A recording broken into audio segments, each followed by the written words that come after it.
Hi అండి, అందరికీ నమస్కారం. Welcome to my YouTube channel. ఈ వీడియోలో ఉద్యోగులకు తాత్కాలికంగా ఉపశమనం కల్పించిన రాష్ట్ర ప్రభుత్వం అండి.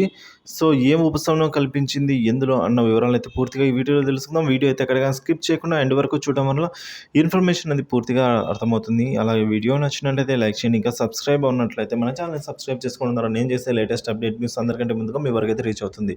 ఇక ఆలస్యం చేయకుండా వివరాలకైతే వెళ్ళిపోదాం. పేరెంట్స్ మరియు టీచర్స్ సమావేశాలు అయితే వాయిదా వేశారండి. ప్రోగ్రెస్ రిపోర్టుల అందజేత యథాతథం. సో ఈ విద్యా సంవత్సరం చివరి రోజు ఏప్రిల్ 23న నిర్వహించే పేరెంట్స్ టీచర్స్ సమావేశాలు వాయిదా అయితే వేశారండి. చివరి రోజున విద్యార్థులకు ప్రోగ్రెస్ రిపోర్టులను మాత్రమే అందిస్తున్నారు. ఈ సమావేశాన్ని జూన్ 12న నిర్వహిస్తూ ఉన్నారండి, పేరెంట్స్ మీటింగ్ని.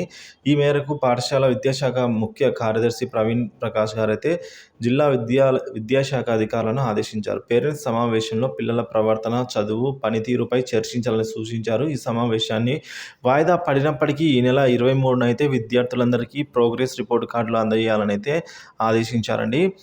సో ఆలోగా సమ్మేటివ్ అసెస్మెంట్ చివరి పరీక్ష అండి. విద్యార్థులు పొందిన మార్కులను ఈ పోర్టల్లో అప్లోడ్ చేయాలన్నారు. ఈ మేరకు అన్ని పాఠశాలలో ప్రధానోపాధ్యాయులకు సమాచారం అందించాలంటే డిఈఓ సూచించారండి. సో మరి చూసుకోవచ్చు, ఎందుకు వాయిదా వేశారు అన్న వివరాలకి వచ్చినట్లయితే ఎండలండి మెయిన్గా, ముఖ్యంగా కారణం ఎండల వల్ల తీవ్రత ఎక్కువ ఉండడం వల్ల.